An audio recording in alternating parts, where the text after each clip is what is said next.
दूसरा है सुगंध। बहुत भाग्यहीन व्यक्ति होते, उनके शरीर से बदबू आने लग जाती है, हाँ, दुर्गंध आने लग जाती है।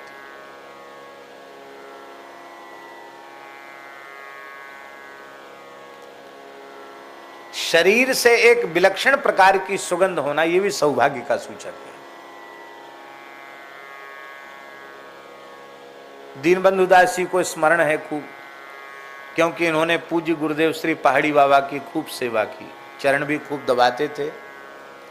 महाराज जी नहाते धोते थे, ज्यादा नहीं नहाते, बहुत कम। माने ऐसा था उनका नहाना धोना महाराज जी का,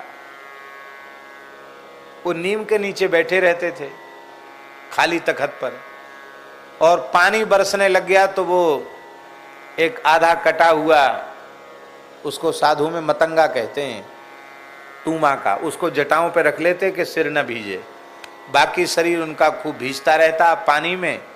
एक छोटी सी साफी रखते, उससे ऐसे रगड़ते रहते शरीर को। लंगोटी तो बदलते नहीं थे, गीली रखते थे, गीली पहन लेते थे, एक ही लंगोटी रखते थे। और शाम को जब पानी खुल जाता तो जैसे आकाश साफ होकर के ऐसे उनका शरीर चमकने लग जाता था।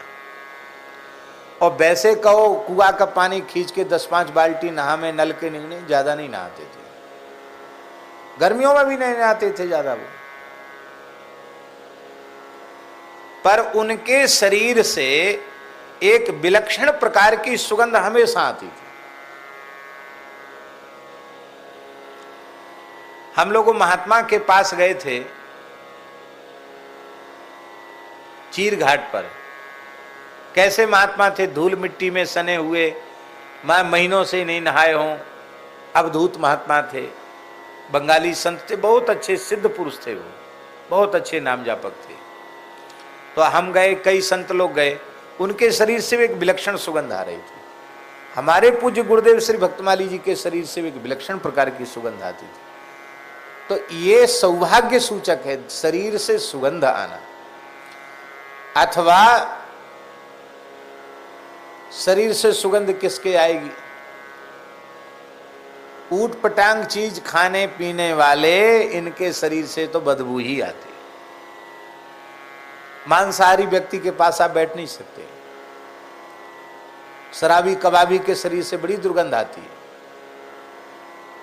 व्यसन करने वालों को शरीर से दुर्गंध आती, प्याज लहसुन बहुत खाने वाले, उनके शरीर से बड़ी बदबू आती है। शुद्ध सात्विक भगवत प्रसाद ग्रहण करने वाले, उनके शरीर से, और शरीर को ठीक से स्वच्छ रखते हैं, साफ रखते हैं, उनको भी शरीर से दुर्गंध नहीं आती।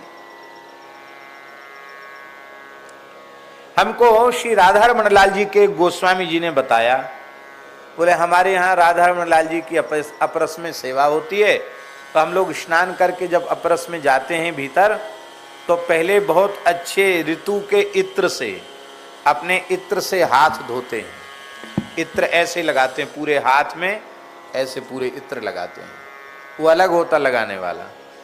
फिर बढ़िया से जल से उसको ठीक से हाथ धोते हैं। क्यों? बोले शरीर में हाथ में सुगंध आ जाए, इसकी दुर्गंध भगवान को पीड़ा न पहुंचावे। राधारमण लाल जी बड़े सुकुमार हैं, उनके श्रीअंग में दिव्य सुगंध है, ये मलमूत्र का भांड है, कहीं इनको दुर्गंध न लग जाए, शरीर की गंध उनको न लग जाए। तो सुनकर के बड़ी प्रसन्नता हुई। सुगंध ये भी सौभाग्य का एक प्रतीक है।